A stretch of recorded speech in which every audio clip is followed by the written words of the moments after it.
C'est l'une des prédications les plus difficiles, mais je me dis que nous ne voulons en sauter aucune, mais voir et entendre ce que Dieu a à nous dire. Et s'il y a quelque chose de difficile à comprendre, nous le laisserons de côté jusqu'à ce que Dieu nous le révèle.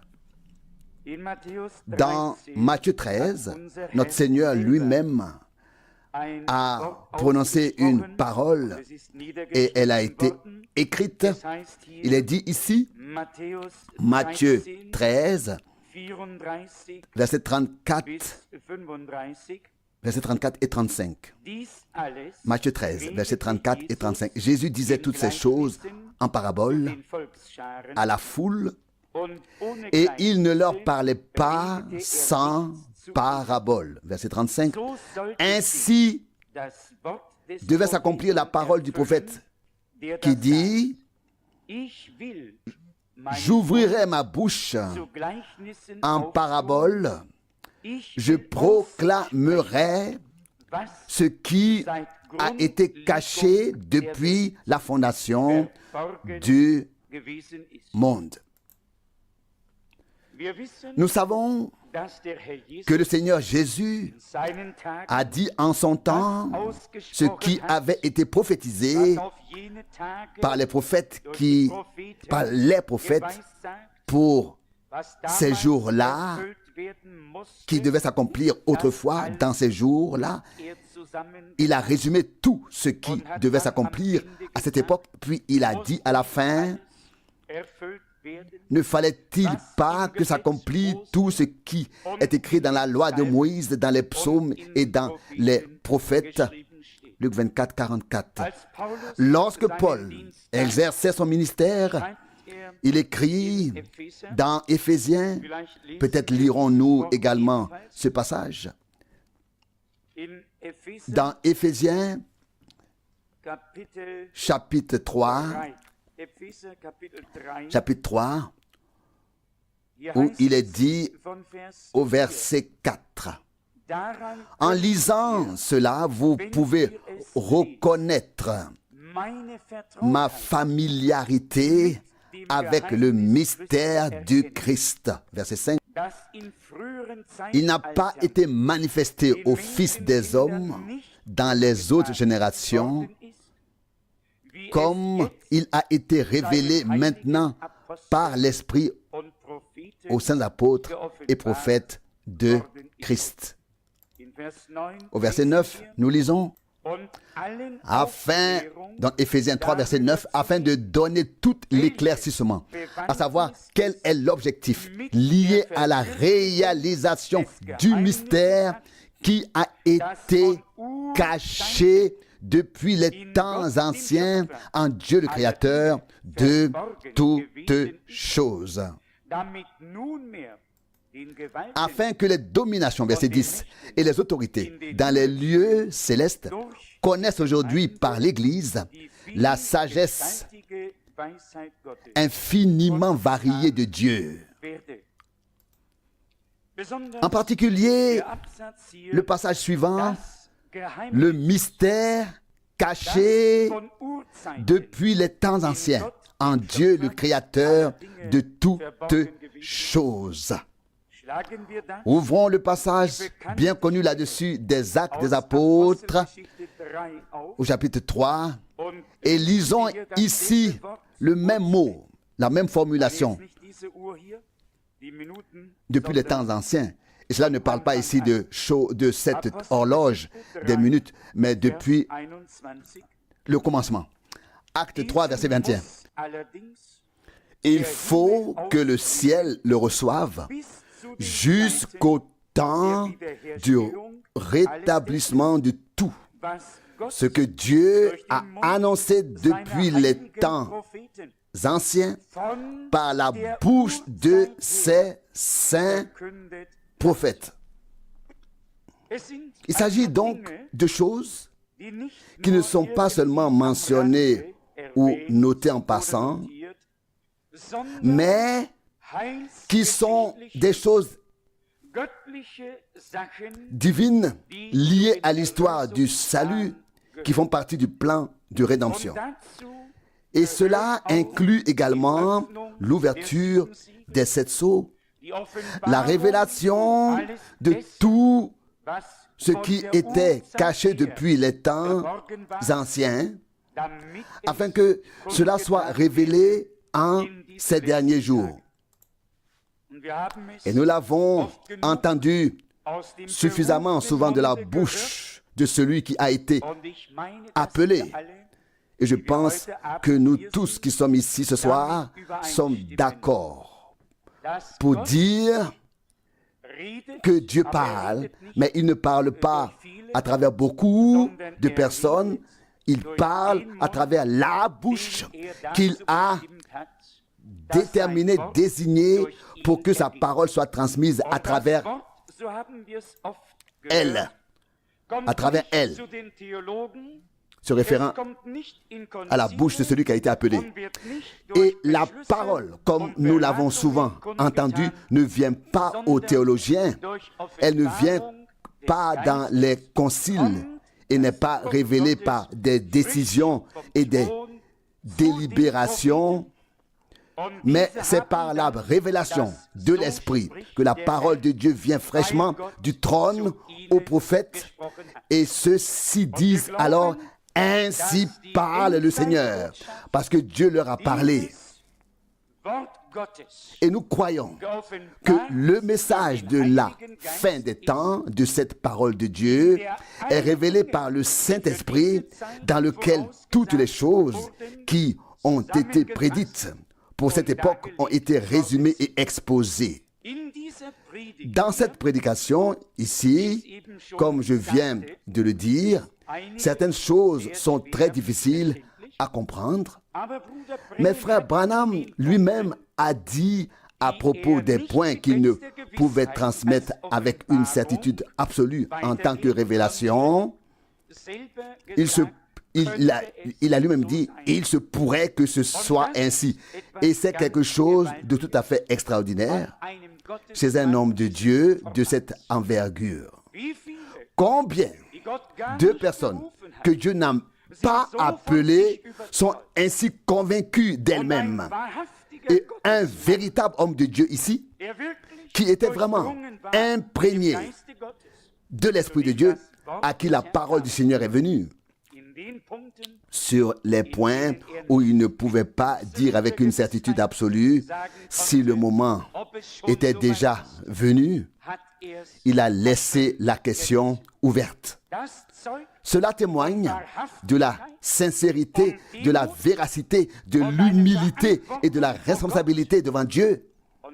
Et je crois que nous devrions tous l'apprécier et le comprendre. Paul avait le même esprit de Dieu et il a dit dans 1 Corinthiens 7, quand c'était lui qui parlait, il disait: c'est moi qui le dis. Ou bien alors, il disait une fois: ce n'est pas moi qui le dis.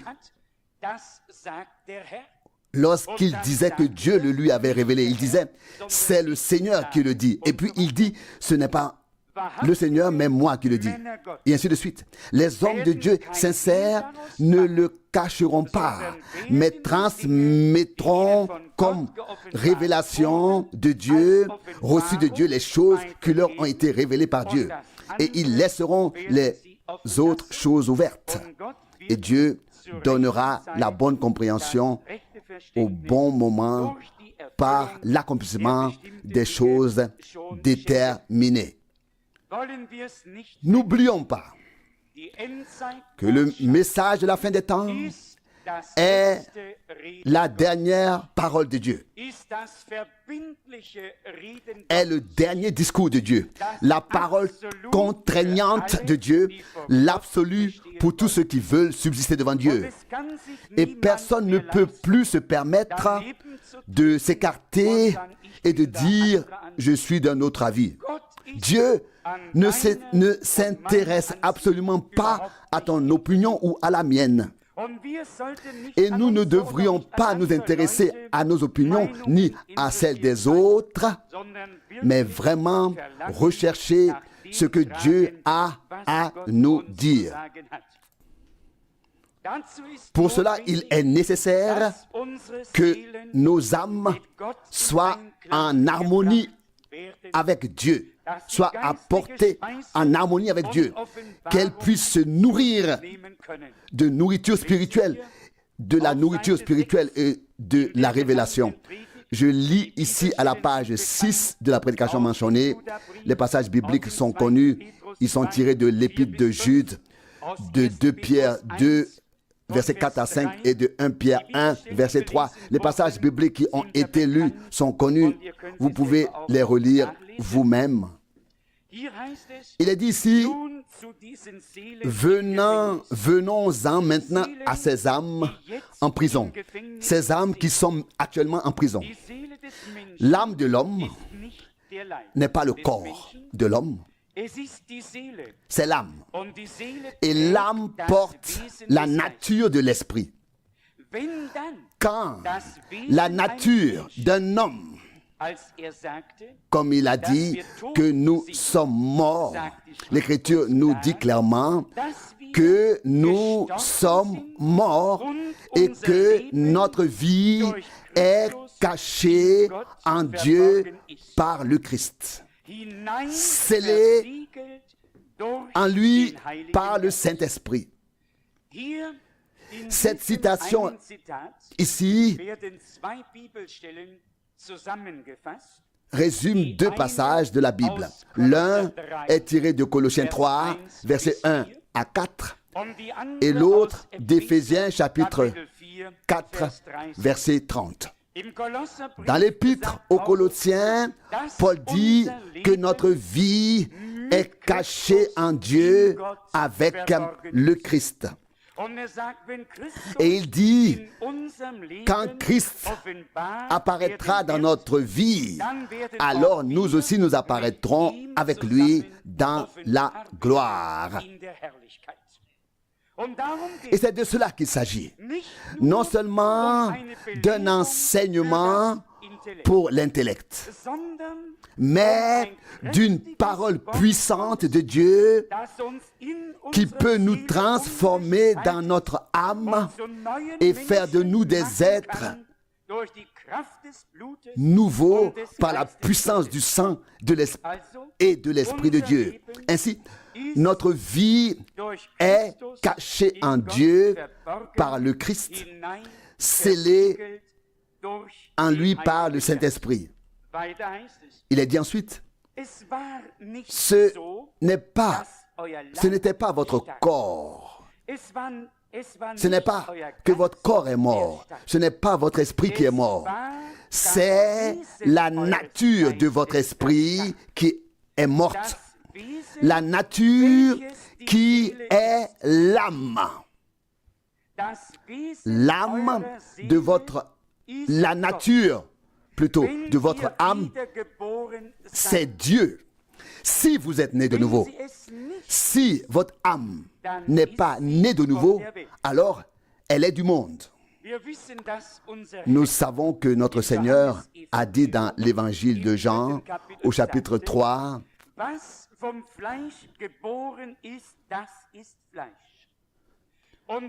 Jean 3, verset 6, ce qui est né de la chair est chair, et la chair et le sang ne peuvent hériter du royaume de Dieu.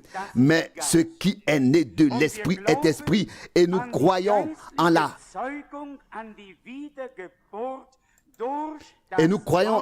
la nouvelle naissance opérée par l'esprit. Naître de nouveau par la parole et l'esprit de Dieu. Et alors, c'est à ce moment-là seulement que notre âme est changée et transformée par la nouvelle vie qui entre en nous. Et frère Branham dit ici, ce n'est pas votre corps qui est mort et ce n'est pas votre esprit qui est mort, c'est la nature de votre esprit qui est morte, la nature qui est l'âme. Et c'est là que nous en arrivons au point. Ce qui est encore visible sur terre, donc terrestre, n'est pas encore changé. transformé.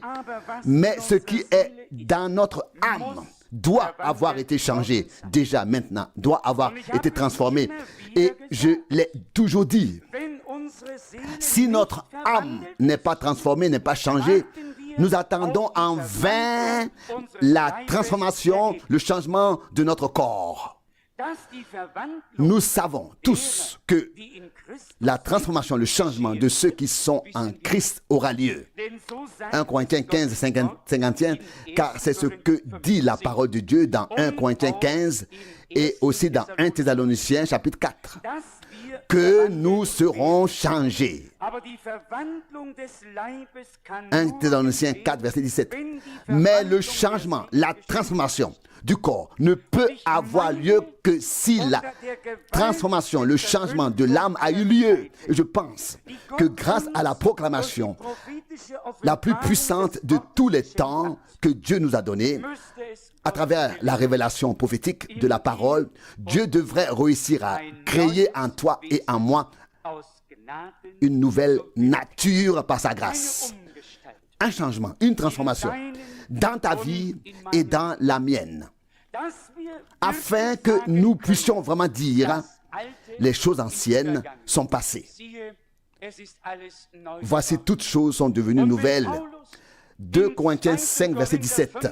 Et lorsque Paul dit dans 2 Corinthiens 5, verset 17, si quelqu'un est en Christ, il est une nouvelle créature. Les choses anciennes sont passées, voici toutes choses sont devenues nouvelles. Un renouvellement, une transformation doit se produire ou s'est déjà produite dans ta vie et dans la mienne par la nouvelle naissance. Ensuite, tout ce qui commence doit finir. C'est pourquoi il n'y a qu'une seule possibilité pour que vous ayez la vie éternelle, c'est d'avoir une vie qui n'a jamais commencé. Mais votre vie a commencé lorsque vous êtes né. Ça, c'est notre vie terrestre qui a commencé. Mais la vie spirituelle, divine, que nous avons reçue de Dieu n'a jamais commencé et ne finira jamais, car c'est la vie éternelle et nous en sommes sincèrement reconnaissants. Il est également dit, dès le début, Dieu savait comment serait l'homme. Il créa la terre et fit apparaître toutes sortes d'animaux, du plus petit au plus grand. Le plus grand être vivant qui apparut fut l'homme. Lorsque l'homme a été créé, il était d'abord un être spirituel, un être esprit, à l'image de Dieu, car Dieu est esprit. Il est esprit et ceux qui l'adorent doivent l'adorer en esprit et en vérité. Jean 4, verset 24. Ta parole est la vérité. Jean 17, 17. Nous l'adorons en esprit et dans la vérité. Il est un être esprit, une nature esprit. Nous comprenons tous qu'Adam, dans sa création originelle, a été créé à l'image de Dieu, dans le corps spirituel, tel que nous l'aurons après la transformation, après le changement de notre corps, tel que le Seigneur l'avait avant de venir dans la chair. Nous savons aussi que l'homme est tombé dans sa nature charnelle. C'est pourquoi le Seigneur a dû descendre de son corps spirituel et prendre forme humaine, prendre notre chair et notre sang afin de pouvoir mourir pour nous, afin que nous puissions être rachetés. Il est dit ensuite, mais il n'y avait personne pour cultiver le sol. Alors Dieu forma l'homme à partir de la poussière de la terre. Nous voyons ici exactement ce que disent les Saintes Écritures, ce que disent les Saintes Écritures dans Genèse 1 et dans Genèse 2. Il n'y a pas de contradiction, il n'y a pas non plus de récit de la création. Il est simplement annoncé, montré et établi que la première création était dans un corps spirituel et dans le second, ce qui était spirituel, ce qui était esprit a été placé dans cette cavité, dans ce corps physique. Alors, frère Branham dit ici quelque chose lié à de l'humour, mais aussi une vérité que tout le monde peut très bien comprendre. Nous pensons que nous sommes quelque chose. Citation. Mais pensez à ce que nous sommes. Un tas de boue. Rien de plus. Car tu es poussière et tu deviendras poussière. Genèse 3, 19. Alors, si vous voyez quelqu'un dans la rue qui se prend pour quelqu'un, vous savez, quelqu'un qui a un peu d'éducation, etc. Et puis il résume tout cela et dit ici, ce n'est qu'un tas de poussière indienne et il y retournera. Au fond, vous n'êtes donc rien de très spécial. Vous voyez, c'est vrai. Voilà où vous en êtes. Mais l'âme en vous, c'est l'âme sur laquelle Dieu agit. L'homme extérieur, et c'est ce que nous disons lors des funérailles, ce qui est de la terre retourne à la terre. Genèse 3, 19. Mais les Saintes Écritures disent que Dieu insuffla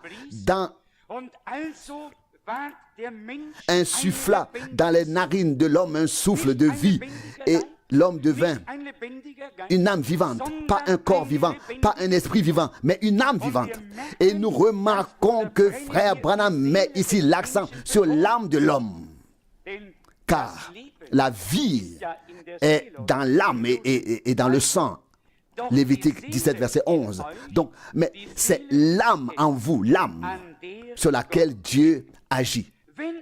S'il parvient à faire en sorte que la nature de l'esprit s'harmonise avec lui, alors cette nature, la nature du monde, meurt. Et l'amour pour le monde aussi meurt. Les choses du monde sont mortes alors. Car si vous aimez le monde et ce qui est dans le monde, l'amour de Dieu n'est pas en vous. 1 Jean 2, 15. Et nous savons, comme notre Seigneur l'a dit, nul ne peut servir deux maîtres. Matthieu 6, 24. Soit l'un, soit l'autre. Et il y a des gens sur cette terre qui sont destinés au royaume de Dieu. Ils sont destinés à entendre, à écouter la parole de Dieu et à croire en l'évangile de Jésus-Christ. Ils sont destinés à recevoir le pardon, à naître de nouveau, à une espérance vivante et à être remplis du Saint-Esprit et de l'amour de Dieu. Il est également dit ici, citation, un homme doit naître de nouveau. Et cette nature doit mourir. Alors, la nature de Dieu entre en vous et vit en vous. Dieu est le seul qui n'a jamais commencé et qui n'aura jamais de fin, qui ne peut avoir de fin. Très facile à comprendre. Notre vieil homme, ce que nous sommes réellement, doit mourir afin que Dieu puisse mettre en nous une vie nouvelle, divine et éternelle. Et pour cela, nous écoutons sa parole. C'est pour cette raison que nous écoutons sa parole. Non seulement pour pouvoir dire Pas pour pouvoir dire plus tard, oui, c'était une prédication ou une remarque, mais la parole de Dieu doit commencer à produire, à opérer quelque chose, à savoir ce à quoi elle a été destinée, envoyée. Elle ne peut pas revenir à vide. Elle ne peut pas revenir sans effet. Et le message de la fin des temps non plus et tout ce que Dieu a dit ne peuvent pas non plus revenir vide, sans effet. Elle apportera, la parole de Dieu apportera. Tous ceux qui sont destinés à entendre, à croire, à accepter, ils seront alors emportés dans l'enlèvement. C'est-à-dire par la parole qui est descendue du ciel et qui a été révélée à notre époque. C'est par elle que nous serons enlevés. Après qu'elle ait opéré en nous les choses pour lesquelles elle a été envoyée. Ésaïe 55, verset 11. Elle ne peut pas remonter sans nous vers le trône de Dieu, d'où elle est sortie. Elle doit nous emmener. Et nous enlever ce jour-là, car nous ne ferons qu'un avec la parole. Nous deviendrons, comme le dit frère Branham, une épouse de la parole, une épouse parole, des personnes qui ne se trouvent plus en dehors du royaume de Dieu, mais à l'intérieur du royaume de Dieu. Il est également dit ici, citation, vous voyez, c'est pourquoi il vous a rendu participants, a pris l'homme terrestre et cet esprit éternel et les a réunis, car Dieu s'est reflété en devenant homme en Jésus-Christ. Il était Dieu. Dieu était en Christ, habitait en lui et réconciliait le monde avec lui-même. Grâce à cet homme parfait, chacun d'entre nous, imparfait, qui croyons en Dieu et acceptons cela, parvenons à la perfection en lui. Ça, c'est l'évangile. Ça, c'est un message joyeux et libérateur. Citation. Chacun d'entre nous, être imparfait, a atteint la perfection en lui. Et si nous pensons à Hébreux 10, verset 14, il est écrit là que par une seule offrande, il a rendu parfait pour toujours ceux qui sont sanctifiés. Ou alors les a déjà conduits à la perfection. Tous ceux qui se laissent maintenant sanctifier. Hébreux 10, verset 14. C'est l'œuvre de Dieu. Vous voyez, vous savez, je l'ai certainement déjà dit, il y a des croyants et j'en ai déjà été témoin plusieurs fois sur leur lit de mort. Ils sont croyants depuis des dizaines d'années et ils travaillent à leur salut et sur eux-mêmes toute leur vie. Et lorsque l'heure de la mort approche, après tant d'années, ils disent « J'ai peur de mourir ». Et c'est une chose très triste. Je crois que l'Esprit de Dieu rend témoignage à notre esprit que nous sommes enfants de Dieu parce que nous croyons en son nom. Le nom qui est au-dessus de tous les noms, qui a été donné aux hommes pour leur salut et leur rédemption. Romains 8, verset 16. Et cette certitude dépasse le lit de mort, dépasse l'enfer et dépasse tout et aboutit à la gloire de Dieu. Comme nous l'avons lu, nous avons reçu la vie éternelle qui n'a jamais commencé et ne peut jamais avoir de fin. Et c'est pourquoi nous avons la certitude dans notre cœur. Il est dit plus loin, nous avons donc été baptisés en son nom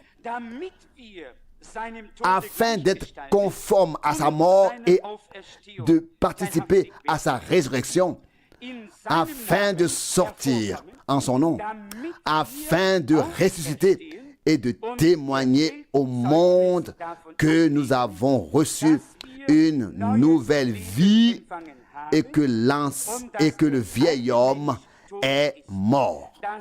Nous avons enterré la première nature.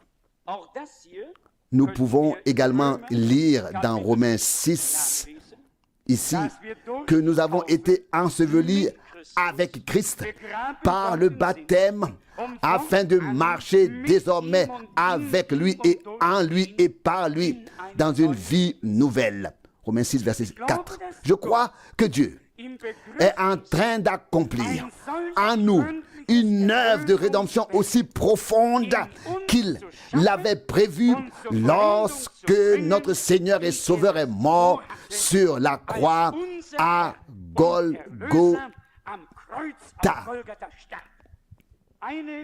Une rédemption à laquelle toi et moi n'avons pas besoin de contribuer, mais que nous vivons, expérimentons, qui se manifeste en nous, qui peut devenir visible en toi et en moi. Il est ensuite dit, citation, la première nature a disparu. Nous avons maintenant sa nature. Il habite en nous. Et nous ne faisons pas notre volonté, mais la sienne. Nous ne pensons pas nos pensées. C'est en effet la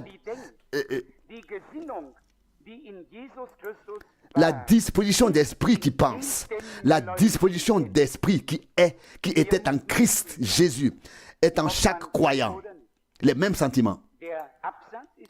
Il faut s'arrêter ici, que l'on veille ou non, que l'on veuille ou non. Le paragraphe n'est pas terminé. Il faut s'arrêter ici. Une déclaration, une explication.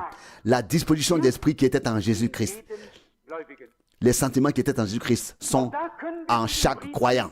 Nous pouvons également nous référer à la lettre aux Colossiens, et Paul dit dans Philippiens 2, verset 5, que cette disposition d'esprit, que ces sentiments, tels qu'ils étaient en Jésus-Christ, habitent en vous tous, les mêmes pensées. Et ici, il est dit à toi et à moi que la disposition d'esprit, les mêmes pensées, les mêmes sentiments qui étaient en Jésus-Christ, est en chaque croyant.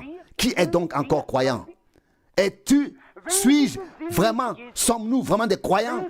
Si l'attitude de Jésus-Christ, si sa nature, ses sentiments, son esprit, si sa vie, sa nature, son esprit, si tout ce qu'il est habite dans ton cœur et dans le mien, et si notre âme a été renouvelée et a reçu une nouvelle vie divine, et si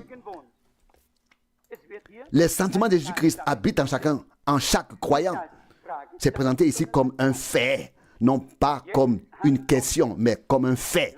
Maintenant, soyons honnêtes, Croyons-nous de tout notre cœur à la parole de Dieu, malgré tous les échecs et malgré tout ce qui a pu t'arriver ou m'arriver? Voulons-nous oser dans la foi donner raison à Dieu et dire: Seigneur, ce que tu as dit reste éternellement vrai, et nous nous appuyons sur ta parole et te prions, réalise ta parole dans notre vie. Ça, c'est la foi qui prend Dieu au mot. Et alors nous suivons les traces d'Abraham, qui ne regardait pas le visible, mais l'invisible, comme s'il le voyait. Il avait la promesse, et cette promesse divine l'a soutenu, l'a porté. Sommes-nous sans promesse? Non, nous sommes les enfants de la promesse divine. Et nous croyons aux promesses de Dieu pour cette époque. Et nous croyons que c'est la dernière parole de Dieu, le dernier discours de Dieu. Cette phrase m'a beaucoup touché hier ou ce matin. Le dernier discours définitif de Dieu. La dernière parole définitive de Dieu. Et ce qui importe maintenant, c'est de croire de tout notre cœur, sans aucune réserve. Si nous regardons nous-mêmes et que nous en arrivons peut-être à la conclusion suivante, comment cela va-t-il se passer? Alors nous devons pouvoir dire comme Marie: je suis la servante du Seigneur. Luc 1, 38. Qu'il me soit fait selon ta parole. Comme tu l'as dit, nous ne pouvons pas le faire nous-mêmes. Et alors cela arrivera si nous croyons à la parole de la promesse et que nous la prononçons avec foi en disant Seigneur, qu'il me soit fait selon ta parole. Comme tu l'as dit, alors le Saint-Esprit viendra sur nous et la puissance du Très-Haut nous couvrira de son ombre. Et ce qui naîtra alors en nous vient du Saint-Esprit. C'est la nature même de Dieu, la vie de Jésus-Christ en toi et en moi. Il est dit ensuite, là-bas se trouve l'âme. Et c'est de cela que nous parlons. Je pense maintenant que l'âme est en nous, dans notre intérieur. Quand nous y réfléchissons, il se passe souvent beaucoup de choses et nous nous demandons pourquoi elles se produisent. Nous nous posons des questions et nous interrogeons les autres. Mais si nous sommes chrétiens, nous finissons par constater après un certain temps que tout sert à notre bien. C'est aussi une chose qui ne passe pas inaperçue chez aucun croyant. Je me demande, et vous aussi, nous tous, pourquoi cela a-t-il dû arriver? Pourquoi est-ce ainsi? Et nous avons beaucoup de pourquoi, et c'est ici que le passage de Romains 8, verset 28 est cité, que nous connaissons tous très bien. Tout concourt au bien de ceux qui aiment Dieu. Il est dit ici, nous nous interrogeons et réfléchissons. Pourquoi cela est-il arrivé? Pourquoi beaucoup de choses arrivent-elles? Et nous nous demandons pourquoi elles se produisent. Nous nous posons la question et nous la posons aux autres. Quel est le sens de tout cela? Que nous répondions ou que d'autres répondent, ce n'est pas une réponse. Ce dont nous avons besoin, c'est d'une réponse de Dieu. Et la réponse de Dieu est Romains 8, 28. Toutes choses concourent au bien de ceux qui l'aiment. Mais cela ne s'arrête pas ici. Cela ne s'arrête pas là. Derrière cela se cache, il est encore écrit, à savoir, ceux qui ont été appelés selon son dessein. Et cela ne s'arrête pas non plus là non plus. Cela continue. Verset 30. Et ceux qu'il a appelés, il les a justifiés. Et ceux qu'il a justifiés, il les a sanctifiés. Et il les a amenés déjà à leur but. Romains 8 ne s'arrête pas à un verset. Cela ne s'arrête pas. Ne s'arrête qu'au dernier verset. Et nous devons comprendre cela. Si nous croyons en la prédestination de Dieu et avons reçu l'appel divin, alors l'enfer devrait être sens dessous. Dieu accomplit un sens et un but qui nous sont peut-être encore cachés pour le moment. Mais un jour, nous regarderons en arrière et dirons, Seigneur, comme tu as été miséricordieux, tu as tout bien fait, que ton nom soit loué et glorifié. La parole de Dieu doit toujours avoir raison. Et nous devons prendre l'habitude. Et je me le dis à moi-même, je le pense sincèrement en premier lieu et avec tout le sérieux nécessaire. Je dois apprendre à parler le langage de Dieu dans la foi et à ne pas parler le langage humain dans l'incrédulité. Dans les choses divines, nous devons parler le langage de Dieu, le langage de la foi. Et Paul dit, 2 Corinthiens 4, verset 13, je crois, c'est pourquoi je parle. Vous savez, c'est parfois très difficile à dire, mais dans les épreuves, ce n'est plus aussi facile. Mais il n'en reste pas moins que Dieu est fidèle et qu'il accomplira son dessein par sa grâce. Il est dit ici plus loin, vous l'avez déjà vécu. Tous les chrétiens l'ont vécu. Nous nous demandons pourquoi nous l'avons fait. On peut se poser 1000 fois la question. Et qui te donnera une réponse à ces 1000 questions? Le moins est de ne pas poser la question, mais de dire, ô Seigneur, tu sais toutes choses. Tu sais que je t'aime. Et aujourd'hui, j'ai pensé à Pierre. Jean 21, verset 17. Je crois que c'était Pierre, oui. Je veux dire, c'est lui qui a dit au Seigneur, dans Matthieu 8, 8, « Je ne suis pas digne que tu entres sous mon toit. » Ou était-ce quelqu'un d'autre? Quoi qu'il en soit, dans notre cœur, nous sommes convaincus et nous invitons le Seigneur. Mais en nous regardant, nous dirions, Seigneur, il est impossible que tu viennes dans ma maison. Et tout comme nous disons de notre bouche, il est impossible, Seigneur, que tu viennes chez moi. Nous demandons nous aimerions du plus profond de notre cœur qu'il puisse venir, et il le fait, car il sait que nous sommes des créatures fragiles et que nous ne pouvons pas nous aider nous-mêmes. C'est pourquoi nous dépendons de son aide, et celui qu'il aide est aidé, et celui qu'il sauve est sauvé. Et comme le dit frère Branham, pas jusqu'au prochain réveil, mais pour l'éternité. Beaucoup de gens croient qu'ils sont sauvés aujourd'hui, mais perdus demain. Et on ne sait jamais quand ils sont sauvés et quand ils sont perdus. Nous devons comprendre que Dieu ne nous a pas sauvés aujourd'hui pour nous perdre demain. Depuis la fondation du monde, il nous a destinés au salut, à la rédemption et à la béatitude. Et nous avons reçu la vie éternelle par la foi en Jésus-Christ. Et cela par grâce. Il est également dit ici, citation, « Lorsque j'ai commencé à lire la Bible, je me suis parfois demandé pourquoi Dieu a-t-il permis à Abraham, ce grand homme, de dire que Sarah n'était pas sa femme. Comment a-t-il pu le laisser se tenir là, proférer un mensonge et faire les choses qu'il a faites? Pourquoi a-t-il permis à Abraham de quitter la terre promise alors qu'il lui avait dit de ne pas la quitter? Tout juif qui quitte la terre promise est retombé, car Dieu leur a ordonné et promis de rester dans cette terre. Mais ils l'ont quitté. Il poursuit ici avec Abraham. Vous pouvez tous le lire vous-même. Et nous ne devons pas seulement nous arrêter ou ne pas nous arrêter à ce qui est écrit quelque part, mais nous savons que ni le fait de s'arrêter sur moi, sur toi, sur nous, sur les autres, n'apporte ou alors n'est utile.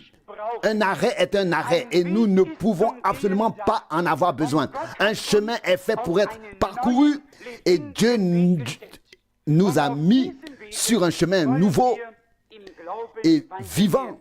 Et c'est sur ce chemin que nous voulons continuer à marcher dans la foi. Il est dit ici, citation, « C'est difficile à comprendre cela, mais si cela n'avait pas été le cas, nous ne saurions pas ce qu'est la grâce. » Et je voudrais délibérément passer sur les explications suivantes et continuer à lire ici à la page 17. Citation. « Par la grâce de Dieu, j'ai vu les deux endroits dans des visions. Je ne dis pas cela pour blasphémer. Et si c'est faux, que Dieu me pardonne. Je crois que j'ai été dans ces deux endroits, que j'ai vu les rachetés et les bénis, et que j'ai aussi vu les perdus et où ils se trouvent. C'est pourquoi je me tiens ici aujourd'hui, en tant que votre frère, pour vous mettre en garde contre le chemin qui mène vers le bas. Ne prenez jamais ce chemin. Vous savez, j'ai maintenant ces deux expériences. Frère Branham, dans son enfance, il faut le dire, a eu les deux jambes transpercées par son ami dont le fusil s'est déclenché. Et il ne s'est, pour ainsi dire, presque pas réveillé après l'anesthésie, et il a vu les deux endroits. Il a vu le lieu des perdus et l'a décrit. Et tout le monde connaît la vision ou l'expérience derrière le rideau du temps. Cet homme a dû voir les deux endroits pour pouvoir dire aux gens avec conviction, non seulement par des paroles, mais aussi à partir de sa propre expérience. Je vous mets en garde contre le chemin qui mène vers le bas. Notre Seigneur l'a dit dans l'Évangile selon Matthieu au chapitre 7, versets 13 et 14. La porte est étroite et le chemin qui mène à la vie est difficile et peu nombreux sont ceux qui le trouvent. La porte est large et le chemin qui mène à la perdition est facile et nombreux sont ceux qui le trouvent. Le chemin mène vers le bas, il mène à la perdition.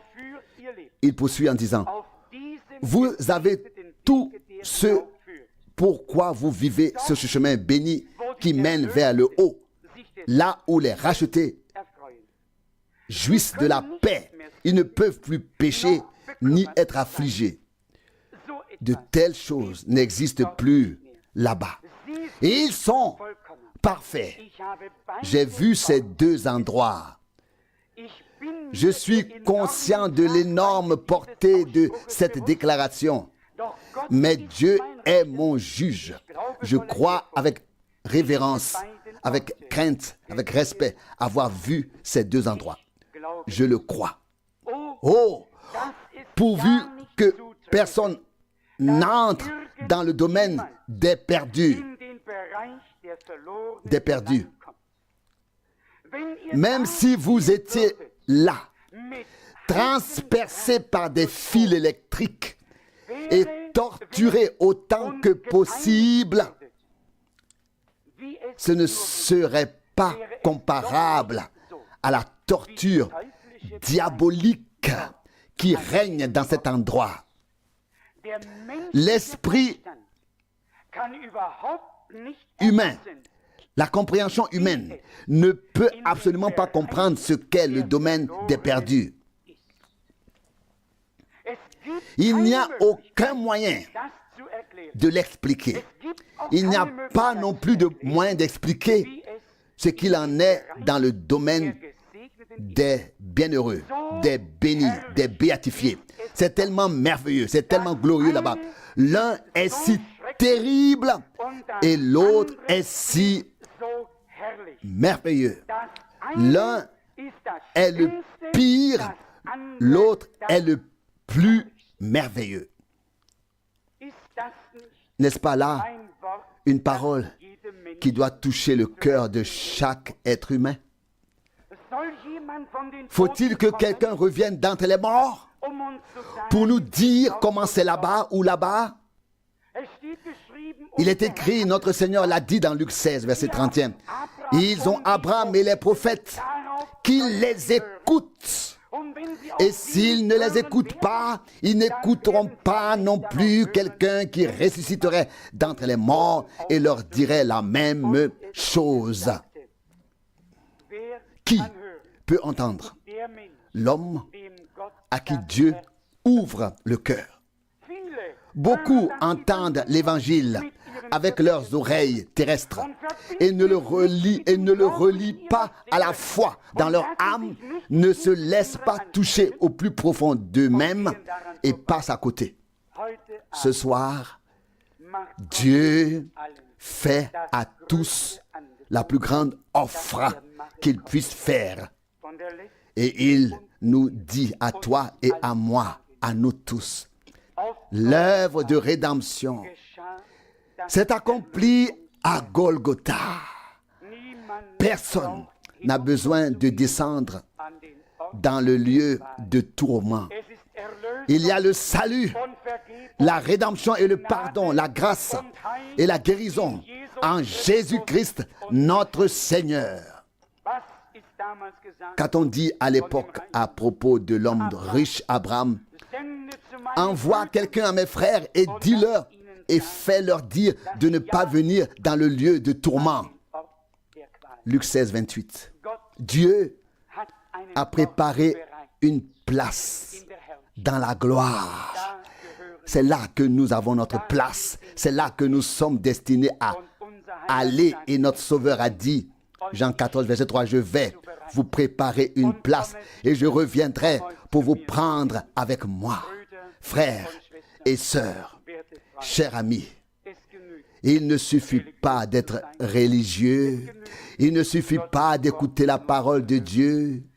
Demandons ensemble à Dieu de nous accorder sa grâce d'une manière si puissante que tout puisse devenir nouveau. Que notre vie soit saisie par Dieu et notre âme imprégnée de sa puissance et que nous puissions accéder à une nouvelle vie par la grâce de notre Dieu réellement. Permettez-moi de lire encore ceci car cela fait partie du sujet. Citation. À tous ceux qui m'écoutent, je vieillis et je ne sais pas combien de temps il me reste. Je vais bientôt avoir 55 ans. Je ne sais pas. Mais selon la nature, je n'ai peut-être plus que quelques années à vivre. Je ne sais pas où cette bande audio finira ou ira. Mais que tous ceux qui sont ici et tous ceux qui écouteront cette bande audio, où qu'elle aille, ne descendent jamais dans le royaume des perdus. Vous ne pouvez pas imaginer à quel point l'enfer est terrible. Quoi que vous fassiez, n'oubliez jamais comment c'est là-bas dans le royaume des bénis. Je voudrais dire avec Paul, 1 Corinthiens 2, verset 9, ce que l'œil n'a pas vu, ce que l'oreille n'a pas entendu, ce qui n'est pas monté au cœur de l'homme, Dieu l'a préparé pour ceux qui l'aiment. Arrêtez-vous. Mettez sur pause lorsque vous écoutez cette cassette. Éteignez l'appareil. Et repentez-vous. Si vous n'êtes pas encore sauvé. Et mettez-vous en règle, en ordre avec Dieu. Je dis cela à partir de l'expérience directe que j'ai eue, comme je le crois de tout mon cœur. Nous ressentons le sérieux de ces paroles. Et parfois, je souhaiterais que nous maîtrisions tous la langue anglaise afin de pouvoir entendre le son, le ton de sa voix et l'intonation de ces différents points. D'une part, lorsque l'on lit, on ne peut pas toujours se mettre à la place de celui qui a parlé.